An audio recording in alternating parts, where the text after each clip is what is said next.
Hello, Decode Your Burnout fans, and welcome to another episode with me, Dr. Sharon Grossman. And once again, we are joined by Heather Tolley-Bauer, who is my co-host for this mini-series on the thinker, the feeler, and the doer. Heather, welcome back. Hi, thanks so much for having me, Sharon. And today we're going to talk to you about the feeler. If you didn't catch our last episode about the thinker, definitely go back and listen to that. Or if you're on YouTube, go back and watch us. We are taking the time to really do a deep dive on each of these three types, because I think it's really important for each of you to understand what it is that you are doing, maybe even subconsciously, that might be contributing to your stress and to your burnout. One other thing I think that's important to highlight is that you may not be a feeler if you're watching this, for instance. And by the way, neither one of us is a feeler, as it turns out. We talked about how Heather is a thinker in the last episode, and in the next episode, I'm going to be talking about how I am a doer. But I think regardless, it's important for you to get into each of these three types, because even if it's not your type, the more you understand it, the more you'll be able to understand other people. And if you're a manager, that's really important, so that you can understand the people that you're managing and what their specific needs and tendencies are, so that you can kind of keep an eye on them and maybe direct them towards different ways of thinking or behaving. And of course, it's important in all relationships as well. So let's just dive in. Now, when we talk about feelers, the main thing that I like to summarize it as is somebody who's really focused on other people and their needs. So we call them people pleasers often. And these are folks who maybe don't have really good boundaries in place. If that's you, you know what I'm talking about. When somebody asks you for a favor, it's hard for you to say no. And so there's a reason for that, right? It's because you feel guilty. You might have a lot of thoughts about what you should be doing, how you're on this planet to help other people. And so you come at the world with your heart. And while that's a beautiful thing, we also know that too much of anything can lead to burnout at the end of the day. And so if you're finding yourself really resentful about the fact that you've given so much, and yet here you are in this place where you don't feel appreciated, things are not being reciprocated for you, and you really just don't know how else to be in the world, we're here to save the day. So Heather, neither one of us is really this profile. I feel like we should be. Like, I'm listening to you. I'm like, I think every mom feels like they're put on this planet to serve somebody else, and we get resentful. But generally speaking, first of all, thanks again for having me back on, Sharon. But I am so excited about this episode, because not being a feeler, I am going to learn a ton. I am going to learn so much. So I'm very excited. I'm really grateful that you have this excitement about learning and the open-mindedness, because that's really what we need when we're learning something that's different from who we are, what we're used to, our version of the world. And so even though neither one of us is this type, I think we both know people who are. For sure. And we can bring that into this experience and kind of maybe try to dissect exactly like what's going on under the hood, and help people who are tuning in understand themselves better. So as I already said, the feeler is very much driven by this emotion of guilt. And then what I've often seen happen is that they become resentful when their needs aren't being met. You're not meeting your own needs. You're kind of waiting for somebody else to jump in and do it for you. When that doesn't happen, then you end up feeling resentful, because at this point now you're like depleted, you're exhausted, and you've been waiting secretly for something to kick in, right? And when it doesn't, then your mind goes real negative, and you're like, what am I doing this for? What's the point of all this? Like, nobody cares about me. Why should I care about them? And maybe then from that place of anger and resentment, you lash out. Yeah. So I'm thinking the people that I think of that I know that are feelers, if I think about the avatar, I'm creating this avatar in my brain of the people I know who are feelers. I feel like they are the friend that they wish that they had. Yes, that's 100% true. Like, they are the That's so friend that true. they wish somebody would be for them. Yes. I want to go back to your mom analogy, because while not every mom is a feeler. And by the way, there's nothing wrong with not being a feeler. It doesn't mean that you don't care. There's It nothing just, wrong with being a feeler. It's just, it takes sure. a lot of energy to be a feeler. So, Right. In other words, there is no right or wrong here. What we're right. trying to say is that with these three types, the thinker, the feeler, and the doer, you just have your personality. You just have the way that you show up in the world. And none of them are wrong or bad. It's just that when you're in stress mode, you go from the positive side of that coin to the more stressed out side of that coin, the burned out side of that coin. And what we're Right. trying to do is tell you, if your tendencies are, in this case, to people please, to put your needs on the back burner, to be driven by guilt, to feel a lot of resentment when other people don't do what you think they should do or what have you, then that's going to lead you to feel really stressed out. And over time, that becomes chronic and turns into burnout. So there are a lot of beautiful things about the feeler. And so what we want to do is try to flip that coin back for you and show you how to get from the stress mode out of stress mode. Right. And I think part of it has to do with how can you do the things that speak to your values, right? So if we think about the feeler, they're concerned with harmony. They have a lot of empathy. We already said they want to please other people. Those are all beautiful attributes. They're sensitive. They're sensitive to other people's feelings. And then they make those decisions based on their emotions and their values. All of that is beautiful. So if you're a feeler, those are all the great things that are true when you're not in stress mode per se. And so where does this break down? And what I'm seeing is that it breaks down when you're prioritizing other people over yourself. And again, I think it's because there's some belief, which is driven by this guilt. The belief is that other people's needs are more important than yours. And while it's a beautiful thing to care about the world and to try to help other people, you can never operate from a place where your needs aren't first met. Like, it just doesn't work.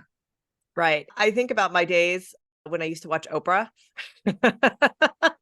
And Oprah was really big on this, right? I mean, I know she didn't pioneer this, but that concept of you can't drink from an empty cup, right? Mm-hmm. And as again, I go back to, putting my mom hat on. If I'm ever going to dabble in the feeler world, because generally speaking, I am not a feeler. I generally and genuinely do not care what people think about me. But when I do care about what people think about me, it is kind of more when I'm wearing my mom hat.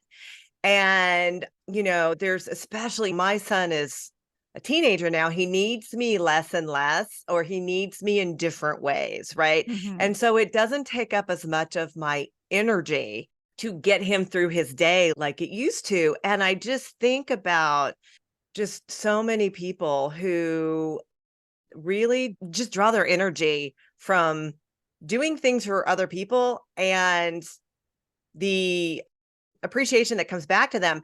But we know people, Sharon, I'm sure that when that appreciation doesn't come back to them, then it's a problem, right? Well, I think that's true regardless of your type. I think we all need to feel heard and seen and appreciated. And I think that all three types actually burn out when they're not appreciated. I just want to say that. I think with feelers, it's maybe even more so the case. I don't know. But what we do know is that because they're putting all their eggs in the taking care of everyone basket, and there's no eggs in there taking care of myself basket. It's kind of like, well, when I finish taking care of the world, then if there's time left over, then I'll focus on me. And then obviously that doesn't work, right? And so I like how you brought Oprah into this, because one thing I know about Oprah is while she was very caring and comes through in the work that she does and how she engages with her guests, and there's a lot of heart in the work. I also know is that before she started her day in front of the camera, she was working out at the gym. She was doing things to take care of herself. So she didn't say, let me shoot this episode, take care of my guests, take care of my audience, take care of my sponsors, like do all the things. And then maybe if at the end of the day or at the end of the week, there's a little bit of time left over, then I'll go work out, or then I'll hang out with my friend Gail King, right? Like, no, like she actually weaved all that into her She existence. filled her bucket first. Yes, Yeah. 100%. Yeah. And I Yeah. think that's a really powerful message, is like, you can be like an amazing feeler. You can be the person who does amazing things in the world. And we need people like that. We absolutely Mhm. need people like that, because they make this world a better place. These are the people who care about the environment. They care about society. You've got people who are in the social services arena, right? Your nurses and your doctors are often feelers. They come into it not because, unlike popular belief, that you want to be a doctor because you're going to make lots of money. The truth is, Right. they come out of school with a huge amount of student loan, and they've spent years and years and years training, not because of the money, but because they want to make a difference. They Because of care. the passion. I mean, I think about teachers in that way too. 100%. Do you think that vocation, like if you're innately a feeler, like that drives your vocation? Is that Well, I wouldn't say that teachers are per se feelers. I think a lot of teachers might be thinkers because, mm, they're into the education space. But yeah, I think there is some sort of correlation, kind of a loose thing that we might say that it drives certain people into certain areas. And it doesn't mean that you can't be a thinker and a feeler at the same time, or a doer and a feeler at the same time, right? We do see that there are people who maybe have the trifecta, and we'll talk about that in a different episode. But I think, just to kind of bring it back to the feeler, they are somebody who really cares about other people. And they sometimes, if we have the healthy version of that, then they're doing the things and taking care of themselves, and they have boundaries in place. And then they're making the world a better place. They're having an impact, but they're not burning out.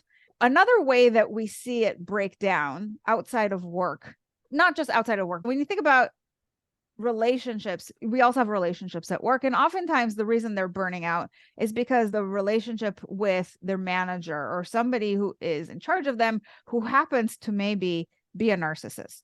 mm, And there are a lot of people that are in leadership, that are running companies, that are in higher up positions, that are managing other people, and I've had this experience myself, where they're narcissistic. And so they were focused on just climbing that ladder. They're not there to serve. They're there to serve themselves. They're the exact opposite of the feeler, if you will. And somehow there's this magic, kind of magnetic attraction between narcissists and feelers. And I've seen this in a lot of my clients. This is something that, for some reason, there's an attraction there in a lot of romantic relationships, but then people kind of burn out in the relationship when they never actually get their needs met. Like, they're so dependent on this person who is a taker and you're a giver, and it kind of makes sense right. that it's going to go together. But at some point you feel depleted, and then you start being resentful, like, what am I getting out of this? Right? So that can happen in the workplace. And when it does, you're not going to change that boss of yours.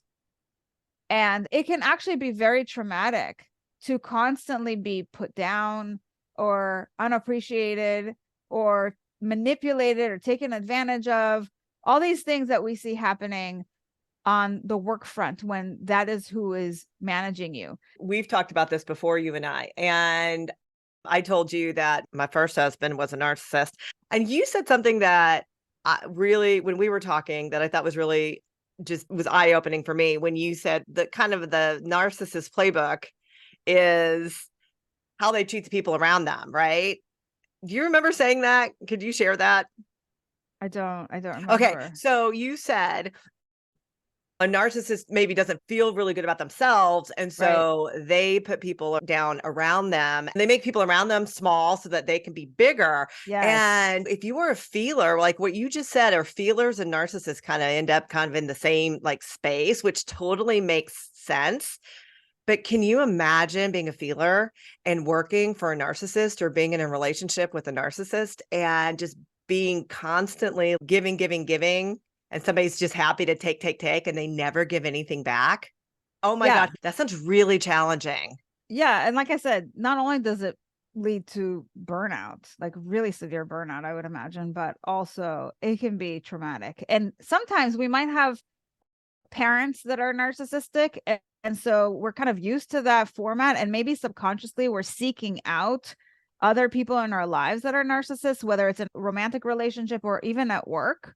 So that's something to kind of pay attention to, because it is possible to break that cycle, but you have to have that awareness that this is what's happening. And this is where the boundary thing is really important, because as we said, a lot of times feelers are challenged in that area. They need to be able to set those better boundaries. And when that happens, they're not going to allow somebody who's a narcissist to take advantage of them. Now, I'm somebody who's not a feeler, but I worked with a manager who was a narcissist at some point, and it was really hard for me compared to some of the other things that I've heard about people who've worked with narcissists. It wasn't even as bad, right? But he would look for opportunities to put me down. He would, if I said the wrong word, he would like emphasize that in front of the whole group as we're sitting there, like, really, Sharon? Is that what you meant? You know, that kind of thing. And then if I was one-on-one with him, he would like start yelling at me. And it was just very uncomfortable to be in his presence, you know, because I was like in fight or flight every time I had to be around him, because I just didn't feel safe. Like I said, I'm not even a feeler, but if I was, there would be this desire to please him, which I didn't have that desire. My only desire was just to like get away from him as much as possible. So this was actually when I was still in grad school, believe it or not. And I was in a placement where I don't even think they paid us. It was just to get our hours. And so I was there to get my hours and get experience as a student. And so you can imagine, like, here I am showing up, basically volunteering my time. I'm there to learn. And I am feeling so unsafe in this situation that about, I don't know, a month and a half before the end of the year, I just was like, I'm not doing this anymore. I don't know what the repercussions are going to be for me, but I can't do another day of this, because I would get in his office and he would like yell at me. I would go into like a room after I'd meet with him and I would just cry, because I was just like, I can't handle this anymore. Like, this is so bad that I said, you know what, I'm just going to resign. And so it was a Friday and I'd written out a letter that basically said like, I'm not coming back. And I knew he'd gone home for the day, because it was like after the yelling session had ended. He needed to go home, take a nap. I don't know. I slipped it under his door and then I never came back. So it was just like, I'm letting you officially know that I'm not coming back. And then did you say why? I was thinking about this the other day. I was like, I wish I could find a version of that letter like on my computer or something. I obviously didn't have this computer that many years ago, but I'm sure I was diplomatic. I wasn't like, listen, because, you know, you're a jerk and you don't know how to treat people. But I did say that I don't feel like I've been treated well. I don't appreciate all these things. I said that I will do my end of the bargain, make sure that I get my reports done. Like, I didn't want to leave anything undone. I didn't want to be unprofessional, but I felt that he was being unprofessional. And so I was like, listen, I'm not doing this anymore. And here's my resignation. And that was that. And the funny thing was, by the way, before this all happened, before I gave him the resignation, I went to the coordinator from my school and I said, this is what's happening. Like, I'm having a really hard time in this placement. And so the woman got in touch with him and I was like, good, because now you see what I'm talking about. No, yeah, at least he didn't gaslight the situation. Okay. Time out. I'm fascinated by this story. I'm fascinated by this story because I think a lot of us can identify, especially some of us of a certain age, can identify with it being younger professionals and being in the workplace and having to navigate situations and navigate personalities. A long time ago, when I was a young professional, this was sort of if you had a boss like this, so this is how it is, toughen up, cookie, you know, suck it up, buttercup. That was very much a thing. I don't know if that was because mostly for women. I don't know. I've never been a man in the workplace. I've only been a woman, but I'm fascinated by this because I think the doer in you kept you in that situation because you valued the work and you were in that situation for a reason, right? But eventually your boundaries kicked in and you were like, no, you know what? Nope, I cannot, because, you know, you said you were constantly in fight or flight, which talk about creating trauma. That's that constant feeling of anxiety and fight or flight is very stress inducing. And then as we know, because I love what you say about what is burnout, Sharon? Chronic stress. Chronic stress. Oh my gosh, you drop so many nuggets. I love it. I love it. So a feeler doesn't have boundaries. Am I right about that? In stress mode, you could be a feeler with boundaries. That's my goal, is to help people who are feelers, not to Feelers change their in burnout. personality. Let's say if you're burned out Yeah. and you're a feeler, it's because you have not You don't have adequate communicated boundaries. your boundaries. Maybe you haven't set adequate boundaries, maybe. So maybe you haven't even communicated them to yourself. That's right. But you certainly have not communicated them to the people that you've now kind of made dependent on you. Do you know what I mean? Or the 100%. people around you that are dependent on you. Yeah. And that might be as simple as just your colleague is asking for a favor and you're already maxed out, but you don't want to say no because you're like, well, I want to help them and I feel bad and something that I could totally do. And it's like, that's not enough of a reason to say yes, right? Like you want to help, which is great, but it's not always about that as a decision point. It's also about, can you help right now? Like maybe the timing isn't right. Right. And maybe they need it right away, but you've got an agenda of your own. And so are you putting whatever their whim is that they just showed up with ahead of what it is that you're supposed to do? This is not exactly like a feeler situation, but just as an example, what we often do when we start our workday is we start with emails instead of getting down doing the tasks that we're supposed to get done.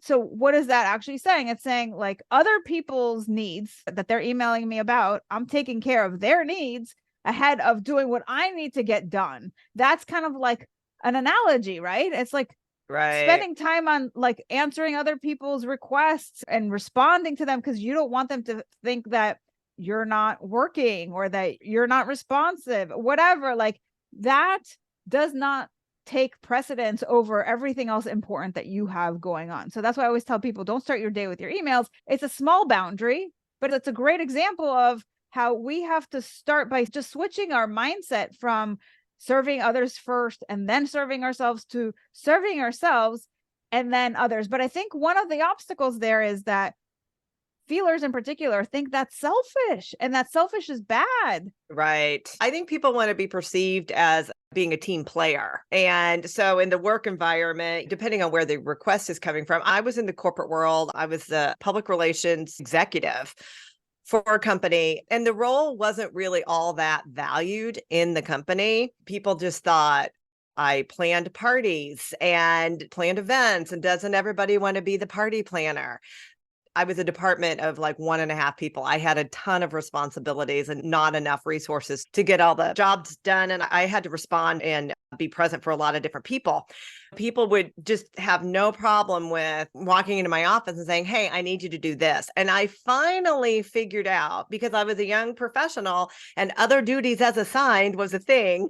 And everybody outranked me. You want to be a team player, right? You want to contribute, right? I finally figured out how to say, okay, especially if the request was coming from somebody directly above me, like the president of the company.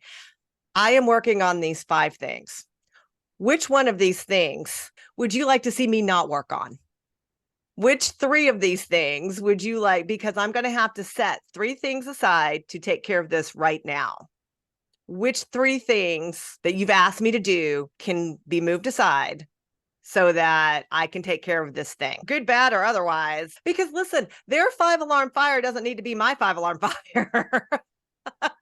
Plus, I think that sometimes we get delegated a whole bunch of stuff to do. Right. And that's because the person delegating is like, I've got all this stuff that I got to get done. I've got this assistant. Let me have them do all the things. But we're not keeping track of all the things that we've given them per se. And I think a good leader who's delegating has to keep in mind everything that that person has already been delegated, and then say, listen, I know I've given you these 5 things already, but let's press pause on those. I just need you to get this done first. Like, this is important, right? And a lot of managers don't do that. So it's up to you to speak up and say, I've got these 5 things already.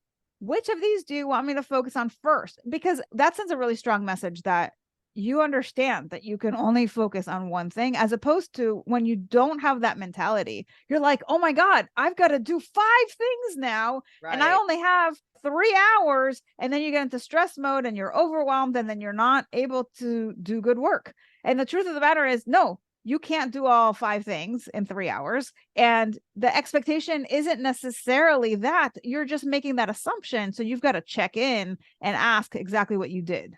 Yeah, I think that's a good point, because you're assuming, you just take that on, assuming that they know well and good everything else that you've got on your plate, and they don't. That's a really good example of a boundary, right? So sometimes we think of boundaries as this like thing where we're keeping people out and we're shutting ourselves off. And obviously that goes against every grain of the feeler. Like they want to be connected.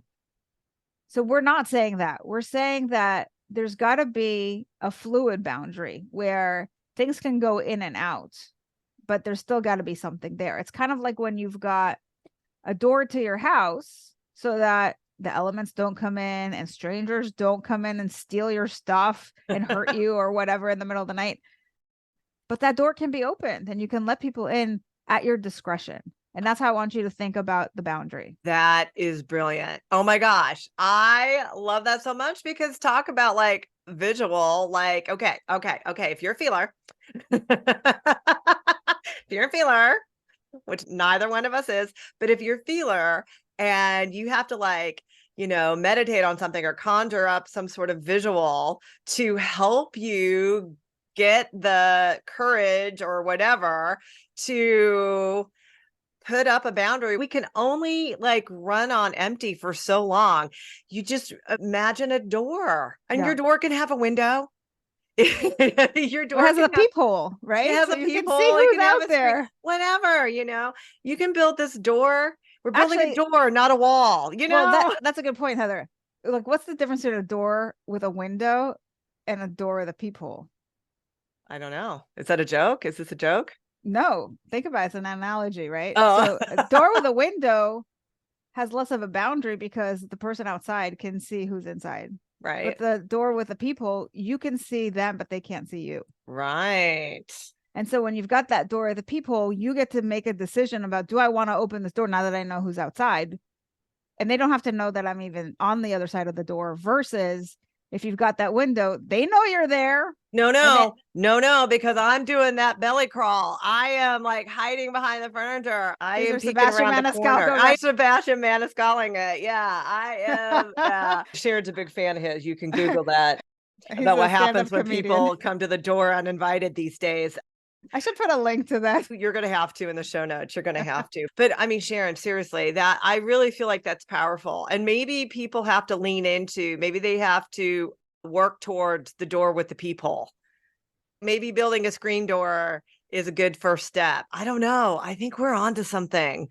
I think we're onto something, because I really do know. I really do feel like that's powerful, because I feel like if you are a feeler, and this is the way you're wired, and this is the habit that you have built and created, and this is how you approach your day and approach things, that you kind of need somebody to give you permission. Like, I think if a feeler is listening right now, we're telling you, go out there and put up a screen door, and then put up a door with the window, and then put up the door with the people, so that you decide. I think that's the life skill, is understanding that these are choices. Yeah. Yeah. And just to take that analogy one step further, would you ever have a home without a door because you feel guilty about not letting everybody in all the time? No. Oh my gosh. Never. No. You would never. So why would you do that in other areas of your life? Right. It's just a total reframe. I see what you did there. Reframe, door, frame a door. I get it. I get it. I get it. But you and I talk about this too. There's so much energy in being a feeler, like the energy that you are placing as a feeler. And like you said, we need feelers in the world, but we don't need you to burn out. Nobody wants a feeler to burn out. And so the energy that you are placing on pleasing others, it takes a lot of energy to be so invested in somebody else's happiness when you ultimately have no control over that. Am I right about that? Well, yeah, I think it's beautifully said. And you actually said it really succinctly before we started recording. So I'm going to say this for everybody because I wrote this down and I think everybody should write this See, down. every once in a while, even I teach Dr. Sharon something. So this is Heather's meme. Okay. She said, it takes a lot of energy to care about something you cannot control. Oh my gosh. What? I said that? You said that. Wow. You said You that. were rubbing off on me. That is genius. And you also said that this is the friend you wish you had. Yeah, I feel like the people that I know that are feelers and they get upset because they're not getting that kind of energy back at them, they're kind of resentful for that. I have been known to say to people, oh, so you're being the friend that you wish you had. You wish somebody would show up for you the way that you're showing up for them. Yeah. And this goes back to, we talked about this in the thinker episode, because, I geek out on communications. It goes back to communicating what you need. And actually, I'm glad you brought it up because my next question to you was, being a communication expert, one of the things that we may find with feelers is that they like to avoid conflict. Mm-hmm. So if somebody, and again, I think that ties back into the boundary thing, but if somebody is really conflict avoidant, what tips do you have for these feelers so that they can have those better boundaries and manage conflict in the workplace in a better way? Yeah, that's a really great question. And I think that you tapped on something really important, and that is arming yourself with a strategy, because we know conflict is going to happen. And if you know that you're somebody who really avoids conflict, then knowing that about yourself and then kind of practicing and preparing and being prepared for a situation where conflict might ensue. And I'm not talking about conflict like what you had with your former supervisor, where it's really uncomfortable. For some people, that conflict is just knowing how to say no. I see that all the time. You have to understand no is a complete sentence. And it is, but your boss is probably going to want an explanation. And I feel like understanding what the situation is, I think I gave a good example of that, saying, okay, listen, these are the things I already have that I'm working on that have been identified as important tasks that are going to move this project forward, the company forward, or whatever. Now, if that's changed, great, let's reassess and let's see what can go so that I can take this on. Or is this thing that you're asking me the thing that kind of can get moved to the bottom?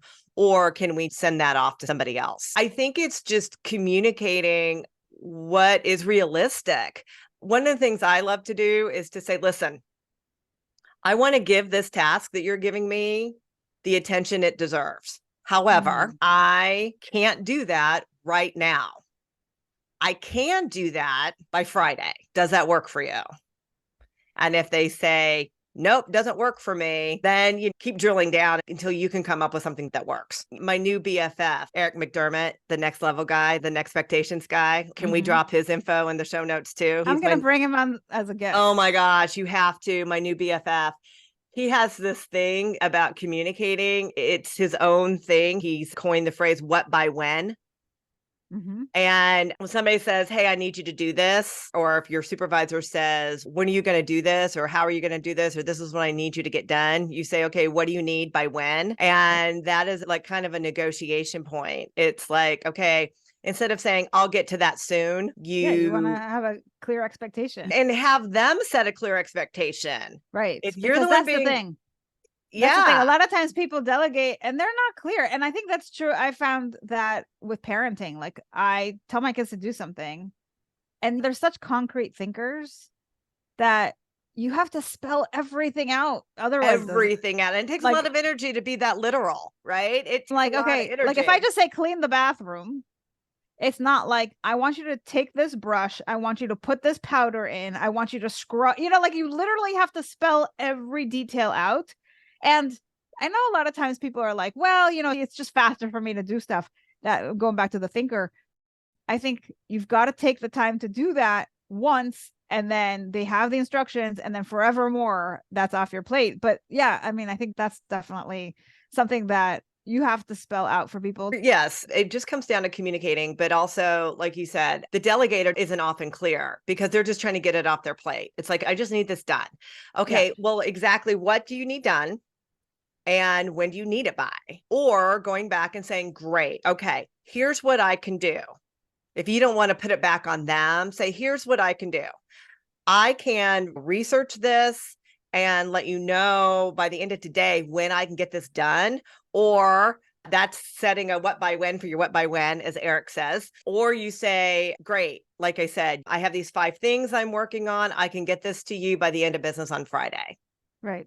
So I just want to recap a couple of things here because we're getting towards the end of this episode. And I think it's important to mention some of the qualities that feelers have and what's really important to them, right? So if you're a feeler, chances are that you really want to be a supportive partner to other people. And that's why maybe conflict is something that you're trying to avoid. You don't like those difficult conversations. You want to keep the peace. And so you have some ideas about what that means. And I think we're here to challenge you to think about how that can look differently. Like you can still achieve that same objective, but do it in a way that takes care of you as well. You know, you definitely love collaborating with other people and you want to be appreciated. You tend to be very loyal. So if you're a manager, you're looking to hire somebody, feelers are wonderful workers because, you know, they are somebody who really is going to care a lot. But you as a feeler, you may have trouble being assertive about your needs. So that's something to definitely work on. And the last piece I want to highlight is that under stress, you might become overwhelmed by emotions. You might withdraw from conflict. And so for you, self-care is actually very important. I mean, I think it's important for all our types, but for you, because A, you have that tendency to give to others. So you've got to remember yourself.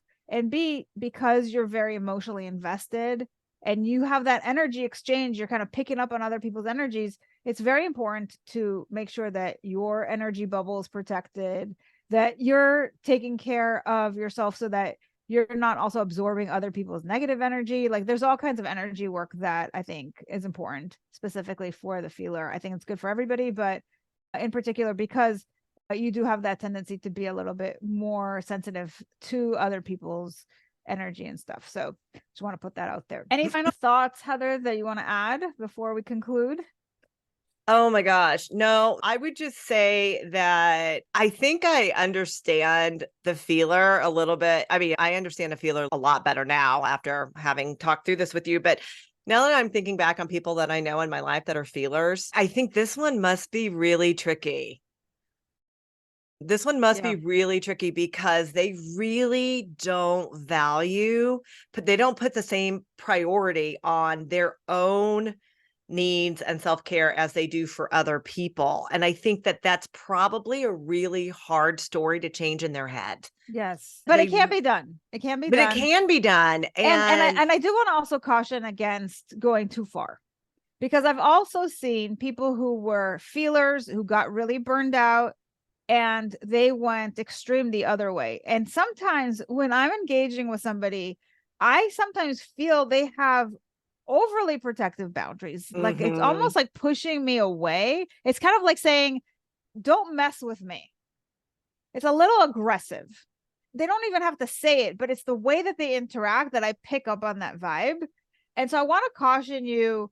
We say it's important to have boundaries in place. You don't want to be the house without the door, but you also don't want to have one of those metal doors that they have in the bank where they seal it up so strong that you can't see through it. You can't breathe in there. Like it's just so tight and it keeps people out at all times. That's a great analogy too, because I don't think that innately that sits well with a feeler. I think that that's a feeler who has just really burned out. And this is what we're talking about. And what you do is all about balance. Yes. Finding that balance. What's your door? Door with a peephole. What's your door? Or you could do like a door with the glass that's got, you know, the frosting so you can see through it. Okay, that's a rich person's door. That's a feeler with money right there. There you go. No. now they've got those cameras, you could see them through your little app on your phone. You're like, oh, you got the ring. Yeah, the And then ring. you're like, oh, I can see who's outside. I don't even have to be at my door. That might be like a next level boundary. I don't even know where that fits. I know people are listening to her feelers and like, yeah, but I can't, You can. No, you but you can. can. You can. I think it always comes down to your belief system. So identify when you say you can't, what is it that you believe about yourself? What is it that you believe about other people? And what is it that you believe would happen if you had some boundaries in place? Because that's going to bring up your fears. And again, these are all things that tie back to those beliefs. So I think there is some work to be done. We'll be diving more into this work as we go on with more episodes of the Decode Your Burnout podcast. But I do invite everybody to challenge themselves and not just give up, because other people have done it. It is possible, and it's possible for you too. Heather, thank you once again for joining us. This has been wonderful. I'm so glad to hear that you, as somebody who's not a feeler, now better understand what feelers are all about. And if it's possible for you, it's certainly possible for our listeners as well. For all of you thinkers out there, what did you think of the show? If you're a feeler, well, how did this make you feel? And for all you doers, what are you going to do based on what you've heard? Now, regardless of what your personality code is, my goal is to spread the word that burnout is a unique experience. And by decoding it, you can find solutions that are equally unique to you. Help me spread this message by subscribing to the show on Apple or Spotify and leaving us a review telling us what you think, feel, or do differently because of the show. If you're watching us on YouTube, you can also leave me a comment or questions to answer in future episodes. And please recommend the show to anyone struggling with burnout. And if you're ready to take the next step with me to DYB, go to decodeyourburnout.com, and I'll see you right back here next week. Bye, everybody.